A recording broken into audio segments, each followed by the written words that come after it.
Cut.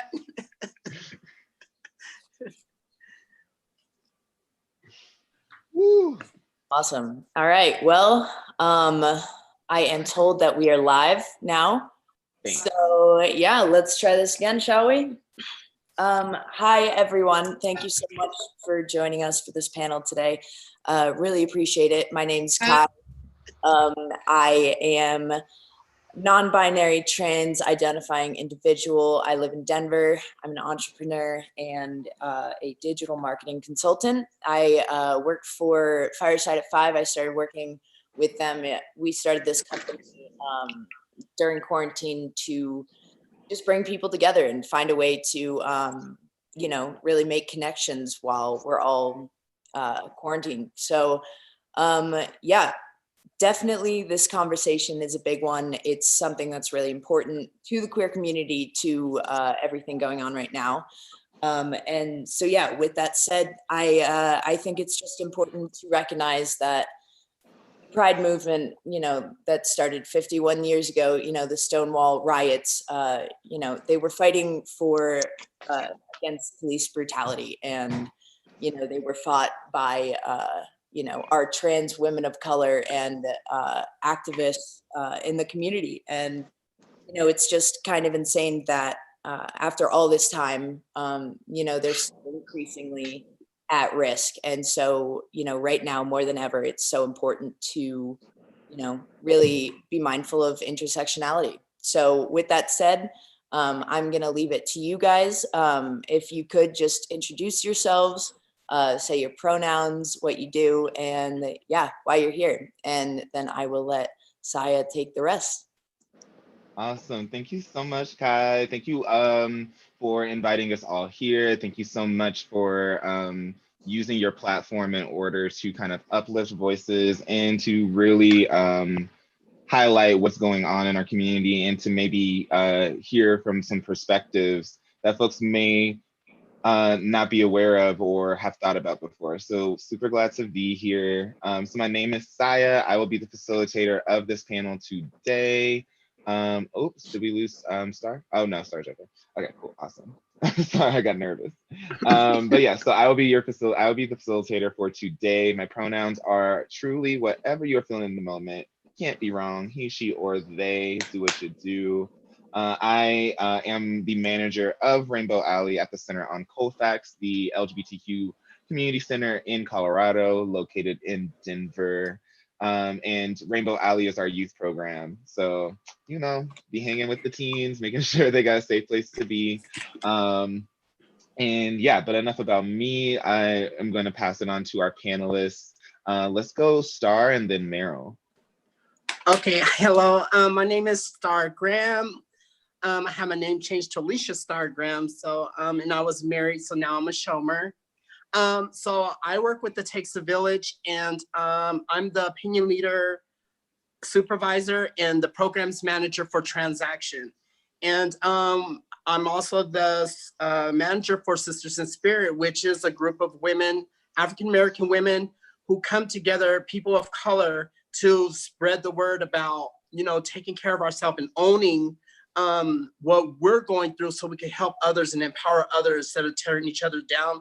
It's just hard out there when you have other people really not sure what's going on in their lives, and they just need someone to help empower them to move forward. And that's what we're doing, just moving forward and just taking negativity out and just taking positive from it and just learn from our own mistakes and just move forward. So we have a great group of women that I love working with. And with this coronavirus, we had one girl that was positive, but she came and got through it, and we all stayed in contact through with Zoom with each other, and also with Transaction as well. It's open to everyone, Transaction is, but we do focus on the women of color, just to try to help those who are struggling with healthcare or even in the homeless shelters. And we do go out there and reach to those who just have given up. And so I think it's just really important that we have, that voice for those who are able to speak up, for those who feel like they just given up and everything. And it's just so important to have someone to call on. And so we were there for them through excuse me. I'm kind of like get all choked up and stuff sometimes because it meant a lot because it was hard to reach when everyone was in panic. And so I'm just grateful to be able to keep those groups going even through all of this. So yeah, thank you for having me. We're so grateful to have you, Starr. Yes, Thank you so thanks. much for sharing all of that. That's beautiful. Oh, Meryl? yes. Yes. So my name is Meryl. I also work at the Center on Colfax and am the director of Rainbow Alley. So I do work with Syah with our youth program, and I'm so grateful to be here today and to be a part of this. Did you want? Oh, Oops, I'm sorry. I forgot to mention my pronouns, I realized. So I just want to say my pronouns are she, they. Awesome. Do you want to tell us a little bit more about Rainbow Alley? Sure. So usually, pre-COVID, we would have a drop-in center for youth ages 11 to 21. Notice I did not say specifically LGBTQ plus youth because we do allow allies in our space. We have a lot of different programming that goes on like throughout the month, usually support groups for folks of color, for folks who are living with disability, art therapy group. We also have just chill things going on as well, like dinner and a movie. We do have like a cooking class as well. So that's normally what we would be doing. But since COVID is a thing, and we don't have a physical location at the moment, we have moved our drop-in space to a virtual space on Discord. And so, my God, I just lost my train of thought, my brain. But yeah, so we have a virtual space and we are going to be starting our summer programming that is going to last all summer. It's going to be a speaker series. It's going to start, well, we're going to have a kickoff party next week, and then we're going to have a series of speakers twice a week, Tuesdays and Thursdays, to talk about various topics. And so, we have like a variety of speakers that are going to be joining us, and it's going to be a good time. We're going to be streaming it on various social media platforms, but to get more information about that, you can follow us on Instagram at Rainbow Alley Riot. Awesome. Yes, come on, plugs. We love all of it. Okay, so y'all, we are here to talk about, and obviously we are lighthearted folks, but we are going to be talking about some pretty serious issues because the tension around the country it's high. So obviously there have been so much going on in the media around violence against people of color, specifically police brutality, and an increase of us. And I don't know if there's an increase in actually these things happening, but it seems that our awareness of these things have very much increased with police brutality, with seeing how protests kind of function and seeing how police respond to protesters. Racial comments and tensions online are definitely going up. More people are being caught, with racially charged, offensive photos, comments. We're seeing a lot of that. We're seeing Confederate statues go down and those conversations happening. And all of this is going on while it's also Pride Month. Yeah, right. So the girls are confused. We're like, what do we do? And what does right. this really mean? So I would really love to hear from both of your perspectives, whoever is willing to go first. When you think about the history of Pride and the Stonewall riots and your own identities, how do you connect that with what is going on today? Well, I just feel like, I feel like pride gatherings were always rooted in the history of minority groups, that we struggle for years, even decades, and to overcome, like prejudices and to be accepted. And I can honestly say, like, with the people that I work with at It Takes a Village, we have different groups like BOM. We have a group called BOM, which is Brothers on Male Bonding. And they're a group of African American men that gather together and they talk about these things about, even though everything that's going on, they get together and they talk about what they could do to make a change. I talk with the guys that run it, and they always share with me about how they want to somehow do something positive, instead of seeing what's being done to them negatively and how to take that negative and turn it into a positive. They're a great group of guys that is within that group, but it's so stressful because on top of the things that's going on with the prejudice and things like that, the abuse and all that, the COVID thing comes in, and then it kind of takes away from it, and everyone wants to be wearing, wear the mask and trying to be spaced, with the space and everything, but it's just, they're dealing with it. And I'm just so proud of what they're doing in that group. And also with Brothers Forever also there, which is an older group, and of African American men there at It Takes a Village, who have been going out and reaching out to the protesters and just trying to get people to just stand up and have a voice and that kind of thing, which I shared with you earlier with our other groups. But I'm just so proud that people aren't acting out. And I feel the frustration, my frustration with it being an African American trans woman in the world is so frustrating, because you just want people to say, like, look through our eyes for once. Look what I've been going through all along, and and how we're dealing with this. And sure, I have a smile on my face, and and you work it out, but the struggle is real with us, and we're working through it. And I'm just so grateful for who I work with, and volunteering at the center as well, working with people who just help empower me to stay strong and reach out to people. So it's really hard, and it's really hard, I'm telling you, like, going through what we're going through, but we're fighting that fight.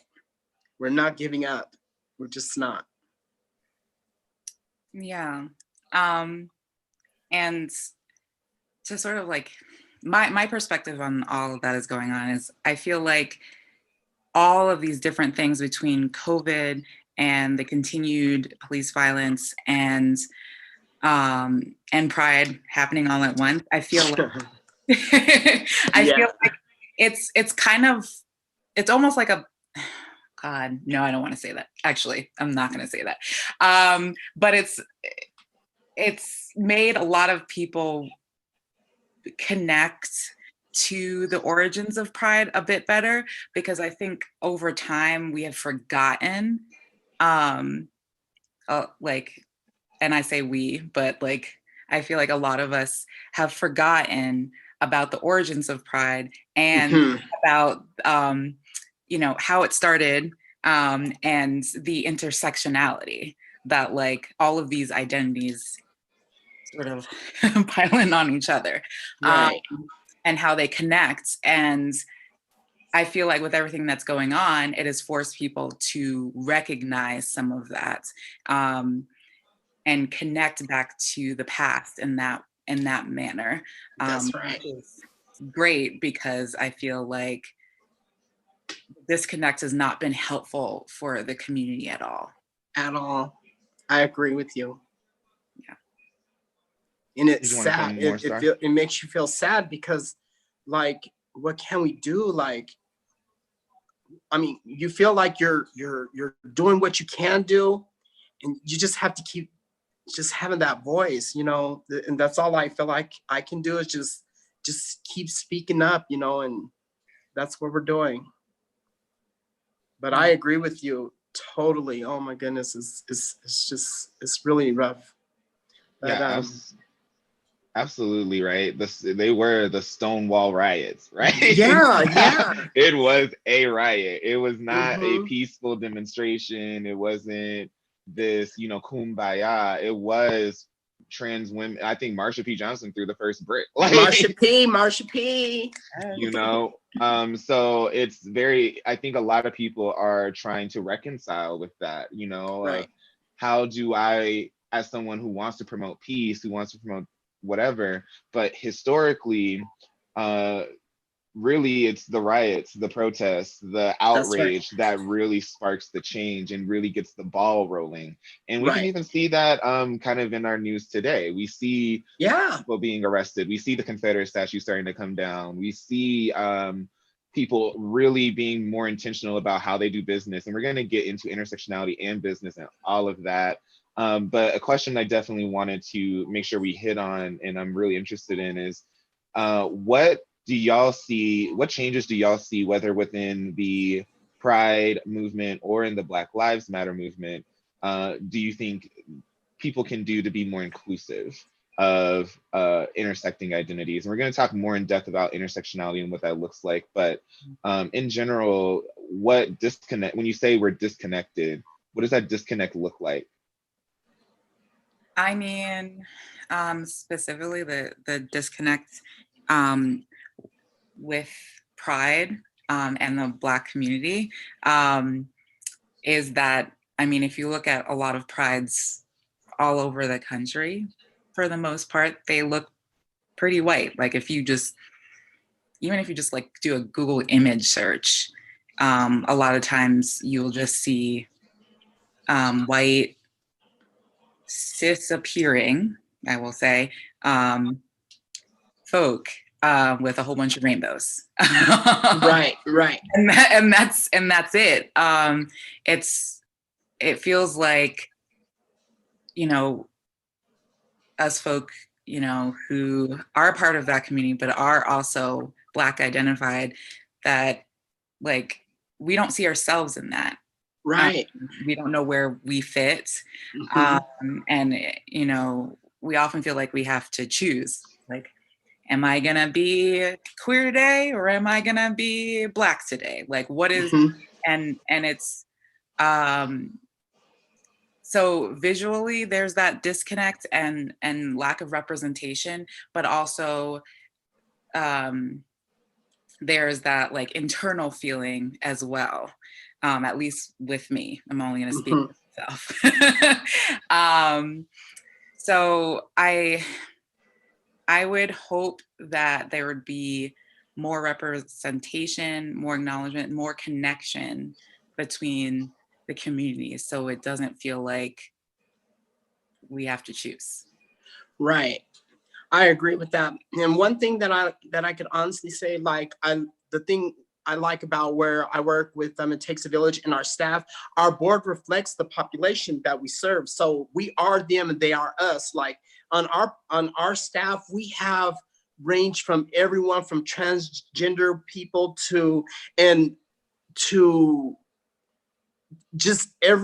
we have our staff is just so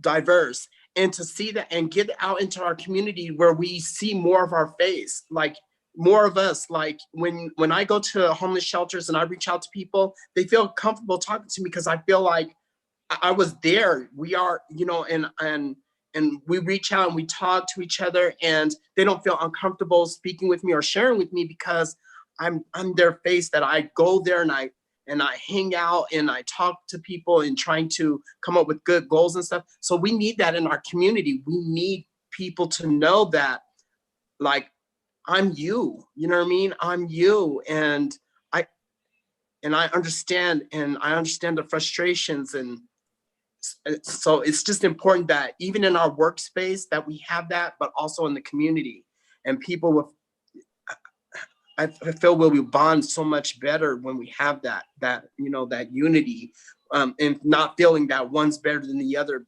Because if I didn't have a job, I would be homeless and I would be going through the same things. But one thing is we would always have that voice. And so we just need that in our communities. That's what I feel like we need, just to have people know that we understand, and we are you are us. So I Yes. think that's really important. As a trans person of color, it's hard because people feel like sometimes you may have an attitude, and it's not an attitude. I woke up and right away I have to feel like, I have to prove myself to someone about who I am. You should never have to feel that way. And to go out into the world, you should be able to just walk out there. And now I'm able to do that because I'm okay, and and I understand what's going on. But for those who are, let's empower each other, and not bring each other down. It's just important to me to go out there each day, and I don't have to go anywhere directly, but just to be like smiling, let people know that, yeah, I'm a trans person and I'm proud of that. And we need to move forward and reach people who thought, their day's over. I mean, like, who just feels like, I can't do this, wanting to give up. We just can't give up. Just can't. And I'm so glad to be a part of this today with the center, because I just feel like this is just spreading the word to let people know that all of us feel what's going on. And it's very hurtful and it's very sad, but you got to hold it. You got to hang in there, because it's going to get better, but you got to do your part. You have to speak up and have your voice and just be heard. I think it's important. And I'm just grateful to be here today. Really. So beautifully said, Starr. Thank you both for those amazing comments. Something, Starr, that I did want to highlight of what you said that stuck out to me was kind of the idea of representation, and not just, it sounded like not just representation of, hi, I'm a Black trans woman who exists, but I'm also a Black trans woman who is on this staff, who is on this board, who is in this position, and I am going out of my way to connect with you and show you that you can make it to this spot as well. You can, there is a future. I think a lot of folks in our community can feel like no one wants to hear their voice, or no one is going to take them seriously. That's so I right. really appreciate your comments on that. I did want to change gears a little bit, and we've been talking about intersectionality, but I think let's unpack it for the people, right? Of what is this term, intersectionality?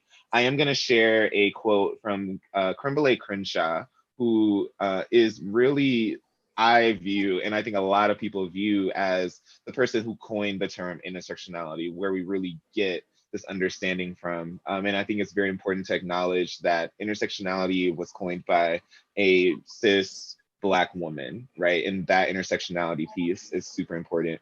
But she describes it as a lens through which you can see where power comes and it collides, where it interlocks and intersects. And what is so cool, Kai did the research and found that Merriam-Webster actually has updated their own definition of intersectionality. Really, in the dictionary? In the dictionary, fam. Oh. The Merriam-Webster. Okay, we made it. That's good. I'm gonna have to look that up. Yes, I got it with me right now. So they describe it as the interconnected nature of social categorizations such as race, class, and gender as they apply to a given individual or group, right? And that is specifically regarding the overlapping and independent systems of discrimination and disadvantage. So with all of those fancy definitions and words going around, when you think about intersectionality for you, what does that mean to you? And how do you feel intersectionality is playing, or how do you feel, especially that QTPOC, and for my people at home that don't know, we're using that to stand for queer and trans people of color, queer encompassing all of the gender, queer focusing on all of the sexual identities that aren't straight, and trans kind of umbrellaing over all of the gender identities that do not consist of being cisgender, right? So specifically for QTPOC, what does intersectionality look like? And especially from your experience?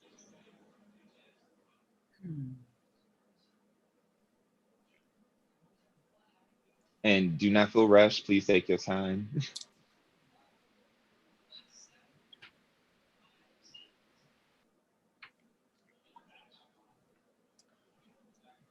I guess intersectionality, what it means for me is accepting me as a whole person. So not just the parts that people can visually tell, or I am Black and I'm queer, and that those two identities are so separate in a lot of people's eyes, and just like in society. And so intersectionality means that I don't feel like those things are separate when people are interacting with me. It creates a place for me just to be me and not have to think about all the different parts of myself separately, which is tricky because with the identities that I hold, there's a lot of oppression that goes with them. And so I have to naturally turn things on and off in different company. And so it's a struggle. So, what I described before is like idealistically what it would feel like for me, but in our society today, that is what it feels like. It feels like different parts. And that I have to choose what parts I show at what time. And I would like that not to be a thing. Yeah, those are my thoughts on intersectionality. I feel the same way. I just feel that often I feel that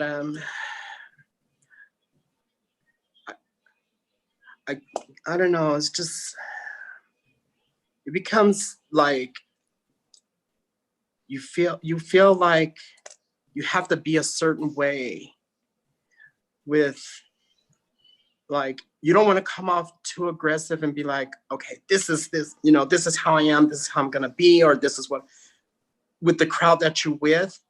But at times you want people to know that, like, I'm real, this is me.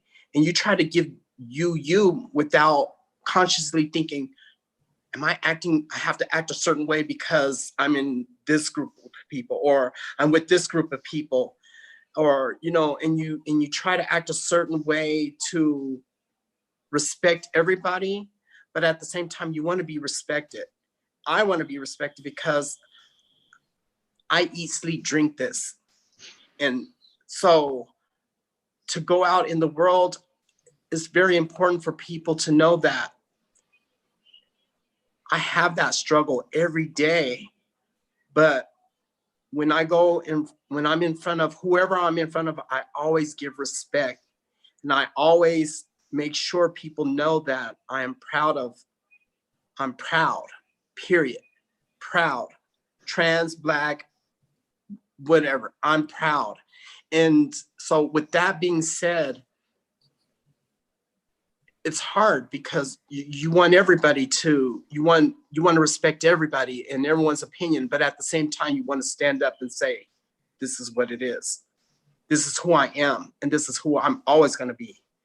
And so, yeah, I get, Absolutely. But I'm trying to find words and not be like, get it together, you want to just like, but that's what it is, I'm just being real about that. Look, I'm sweating. Absolutely. And I think both of you really highlighted this idea of code switching, right? Right. The idea that depending on our identities, depending on how we present to the world, depending on where we are, we're going to change our behavior. And for a lot of reasons, it's mostly for safety. Right. Typically it's usually, well, I'm not trying to get clocked, right? We Right. know that in the community as I'm not trying to be seen as, you know, an obvious trans person, whatever Right. that means, because there's safety risks That's there, right. you know, or just comfort levels, right? Once again, going to what you said, Starr, this feeling of respect, like I need to respect people's space and culture and all of that. But then at the same time, when does your bucket get filled? When do you Right. get the respect? And it's almost like it seems like it's constantly unbalanced. I'm curious, how do y'all find those spaces for connection where you can relax, where you can feel like you are yourself? Ooh. They are few and far between, and it's usually with specific individual people as opposed to like actual spaces. Yeah, I have a very close knit set of friends, and I know with those people that I can be myself, and they know me, and they understand me, and they allow me to be myself without like criticism and you know, pointing out the different parts of myself. I think that is the closest, yeah, that is the closest to like full acceptance that I've ever felt. Right. And with me, like, I could completely feel myself, just being myself when I'm at work, because like I said, we have everyone, like good diverse of people there, but also in the shelters that we go out to do outreach when we're doing like testing, HIV or STI testing in homeless shelters, and just reaching out to people to get them resources that they may need. I feel really accepted there. I feel really comfortable where I don't have to act a certain way, or I don't have to like, okay, well, you know, I have to do I don't, I feel none of that. And I think it just comes of just it comes from being there and being face. And when I say being face, going there and being a part of what's going on there. You know, instead of saying, what can I do to make a difference? I go there. I hang out there. I talk with people, normal situations, and I'm not there. I know I can't change the world, but me being there, my presence, being to different places makes a difference. And it makes you feel like you don't have to worry about, am I Black, trans, or anything. You're just there to help people with healthcare and understanding my Blackness and what they're going through, and understanding their anger, understanding the negative thoughts they feel because they feel like they don't have a voice. So when you go there, you just feel a part of it. You feel like I don't have to, you know, act a certain way. I don't have to speak a certain way. I understand what's going on. And so I think you hit it right on, you know, right on when you said, like, when you go to certain places, you don't have to be a certain way. That's just being yourself is just most important for me at my job and at homeless shelters. It's just, and we need more spaces like that instead of feeling like individual people. Cause I understand what you're saying. Like there's certain people that I feel just like I get around one person and I could just be like, oh yeah, we're here. Mm-hmm. But when you go out, you want to feel that same way, but you have to, you know, clam up and be like, okay, let's get it together. And you shouldn't have to be that way. You should be able to express your anger and express what's bothering you without being, you know, pointed at as, oh, you're being over the top, or you're being, no, I understand that. And you have every right to feel that. You have every right to feel that just as well as you have every right to be on this earth, to breathe, to feel anger, to express anger, and to be heard. and it's so important to not have to worry about having to not be able to speak. So yeah, I'm agreeing with you on that totally. Thank you. You both hit such important just issues, right? Meryl kind of was on the kind of isolation piece of it's hard to find those people. It's kind of hard to find those connections where you can be yourself. And Starr, I appreciate you for talking a little bit more of how helping others is actually kind of helping yourself in a way. Right. Like it's almost like putting yourself in a position to help others is very empowering for you. So I love it. Yeah, both of you are thanks super so much. amazing. I'm really curious, especially with kind of what both of you have said, but kind of with what Starr was leading us into is conversation around safety, around feeling like you can bring your whole self and express your anger, express these things that you're feeling, or just express your genuine self. And it seems like you were hinting at kind of microaggressions that folks experience that do keep us very much either quiet or reserved or whatever, because we know that if we come out of our shell, as you were saying, then we're going to get some negative feedback from the world. And so I'm wondering, especially with all of these movements going on, right? Especially, we kind of talked about the kind of dichotomy between Pride and Black Lives Matter movement. What do you think the balance is? How do we make space for these intersecting identities? I don't know. I just feel that me personally, I'm so used to dealing with anger being physical, like expressing my anger physically, like I need to lash out at somebody. I need to get, so now what I'm learning and have been learning and helping with other people understand is like, we don't have to be physical on physical, like we don't have to hurt someone to get our point across. We don't have to be physical. We can speak our minds and sure we hurt. So let's talk about that. Let's understand how I got to feeling that way and express it without hurting someone or damaging someone's property. And sure, let me tell you, years ago, I'm all about let's tear that down, let's beat this up, let's do that. But now it's like we're just doing the, we're feeding negative on a negative. And so now it's like, what can I do to vent, to get, so I'm not feeling that I need to be physical and express anger, in a physical way. And so that's what I'm learning and still learning with, and even with words, sometimes your words could just cut so deep and we don't need that. Like we need to be able to talk and to share what's bothering us and come up with a solution, a positive solution where it's not physical, or destructive. So I'm working on that a great deal with people that I work with. And it's a struggle, but I understand that pain, you know what I mean? And that passion to just like, I need to vent, but it doesn't have to be physical. And so I think that's really important that we understand that it happens.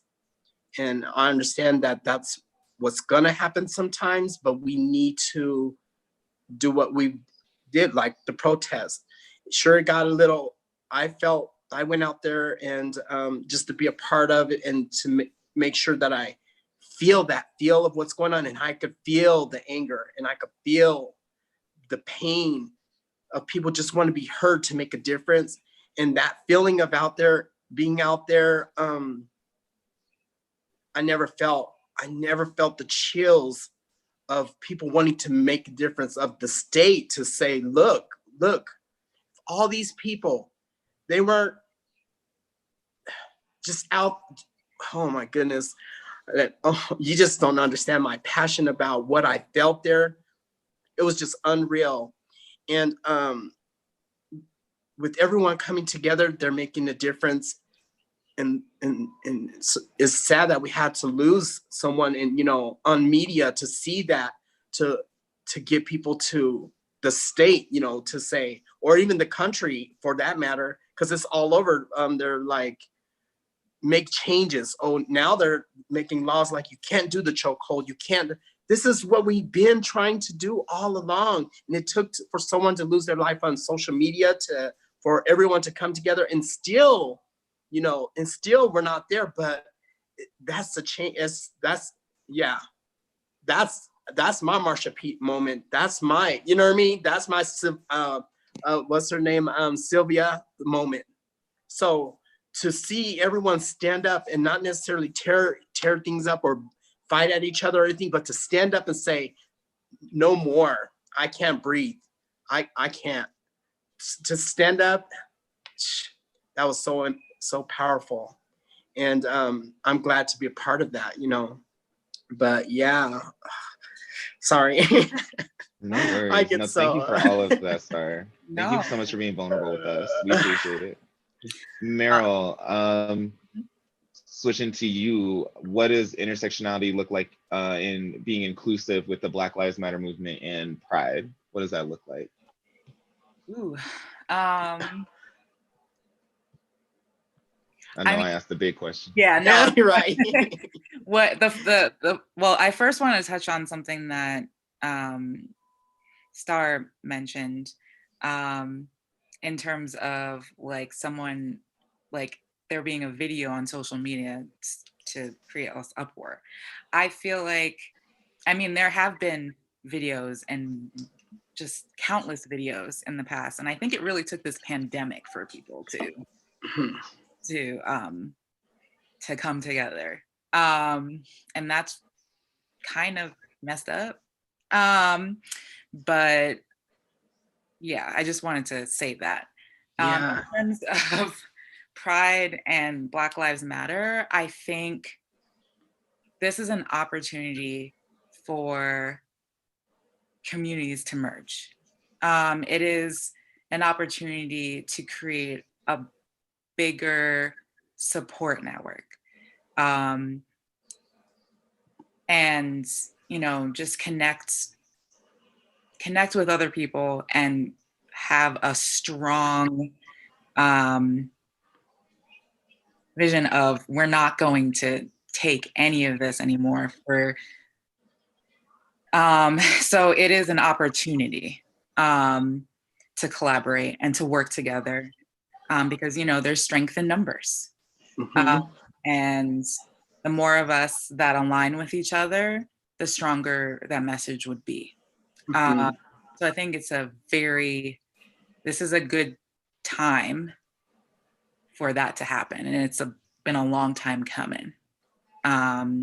You know, to go back to what I said about like the disconnects between the history of Pride, this is that chance to reconnect with that and make it even bigger, you know? I don't know, I thought that was very well said. Yeah. Right? Yeah. You know, coming together to actually make a difference. Like, how do we take this moment? And I think too, that's a conversation that a lot of people should be having, right? Right. Yes, this is definitely a moment. This is definitely a time that people are becoming more aware, becoming more active, becoming more angry, wanting to do something with all this energy. And there is this kind of, I don't know, right? Once again, it's like I said, this is a moment and we are all kind of heightened up. What happens when that energy dies down? What happens when we get tired? What happens when it's 3 months later and everyone forgot about George Floyd and everyone forgot about Breonna Taylor and everyone forgot about Nina Pop and all these people? You know, what is the continuing plan? How is this now something that's going to be integrated in our culture rather than just, oh, wow, this big thing blew up on social media and we're also in a quarantine where no one really has anything to do for the rest of the day. Right. So, like, Right. we have nothing to do but be mad. And so that actually leads me to one of our final questions. Only have two. We're sort of getting to the end of our hour here. But with that in mind, when you think about moving forward and the way businesses operate, the way the government operates, the way nonprofits operate, and things that you notice, how can we, or how can businesses hold themselves accountable for being inclusive? How do we change the culture? I think by just allowing people of color to, like you say, what can I do to make change? hire people of color, hire trans people, hire LGBT, give people a chance. A lot of times people feel like, okay, well, I'm not educated enough, or I don't have a degree, but let me tell you, for the most part, when you understand people, that's the most education you need. When you understand what's going on in your life, when you understand what's going on with other people who are like you, who are you, were you, whatever that means for you, when you understand the struggle of people when they wake up in the morning and what they know they feel they're going to face that day, when you give that person the opportunity to have a job, an opportunity to volunteer, to do something to reach other people, that will make a difference. You say, what can I do for my community? Volunteer, go out there and help. And I'm not saying, oh, take, everyone in your home and all this. I'm saying reach out and say, okay, what can I do? Do something. Not just sit there and ask, let's do something. Go out there. Like, volunteering is so important to get involved, because it gets you involved and you become involved and you become that situation. For me, that's what happened to me. I was so busy wanting to point about, oh, this and oh, poor me. But when I started volunteering, when I realized that when I volunteered, I became who I thought, what could I be? What can I do? I became that. And I did. I started doing from my volunteering. So what I can say to my community is that if you feel like you're not doing enough, just to volunteer is enough. Just to speak up, to get yourself into that position, and then something will come along. Always positive, always come, and it snowballs.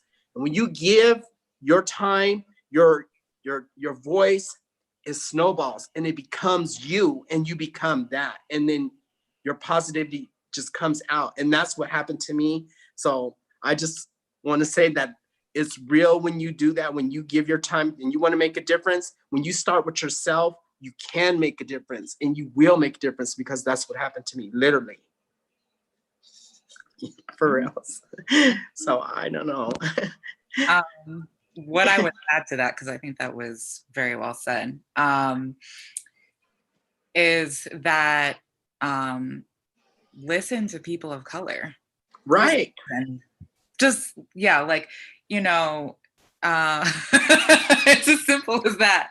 I know right now there's been a lot of white allies asking, what can we do? What can we do? What can we do? And yeah, it's just listen to us. Yeah. And listen to our stories, listen to what we've been through, listen to like what we ask for. Right. And if you ask a question, be prepared to hear that answer and really take that in. It may be really uncomfortable, but just sit with that discomfort and take in what we have to say. Right. And give us a chance. Exactly. Like, give us a chance, like, to show you, like, our voices is real. What we feel is real. Like, we have bills too. We need work too. So, give us a chance. Like, it may not be your ideal person, but give us a chance to show you that I could do a job just as good as anybody. I may not have a degree, but I could get that job done. Give us a chance. That's all I'm asking. Just, fair chance, like you're saying, sorry, I didn't mean, but you were on it. Yeah. And the other thing I would say is if, folks who have children or folks who work with youth, talk about these things. I know that at least, in the Black community, we have these conversations about race because at like very young ages, because of safety. We should be doing that with all youth. We should be talking about these things and the injustices. Just talk to your kids about it. because they need to understand. And that's how you also create a community that like a community of allies, like the future community of allies. You know, right. because Right. if you talk about it, you know, things are not gonna change if you ignore it. Right. Absolutely. Couple of things right before we close out. Starr, I just want to highlight both of you on some of the things that you said around with Starr volunteering, right? Giving back. How do you do that? Is that financial? And I think to your point, it's where the change really happens is when you are face to face, when you are actually serving a part of the community.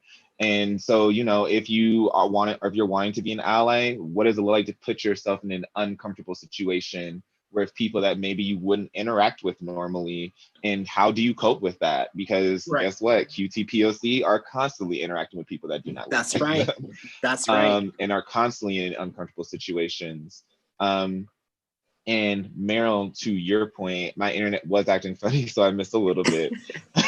But to your point too, right? Talking to education overall, and then listening. I heard that as well, right? Listening, and I think part of that is being open when you are listening, right? So it's not just like, oh, here's my Black friend and all this stuff That's is right. going on. Let me check in with you. I want to know all your trauma and all your stories, right? And you know, recognizing the emotional experience that QTPOC, especially in Black lives, especially are experiencing in this time. And what that means and the weight that holds, right? And to have an open heart, because we could feel if you don't, we could feel that you're just doing it for the job. We could feel that you're not really feeling me. We could feel that. So when you're not being open and going in it with an open heart and open mind, we're gonna feel that, and then it's just gonna be like right at square one, like you've never done nothing. Believe me. Absolutely, right? Oh but God. You know, you share your story and then you get eye rolls, or you get more questions that are, and it comes into a debate, and it's like, I'm not trying to debate with you about my experience. Also, that's you're not right. paying me to debate. So you know, spend that coin. In these last 60 seconds,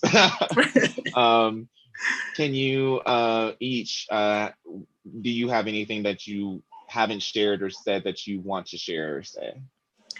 Just real quickly, I love where I work with the Takes a Village, and I just want to share that we work with we have case management that we work with of all races, with people who are HIV positive, and we have great case management there, and we just want to reach out to those who need case management, especially African Americans who just don't know where to turn to or no one to talk to.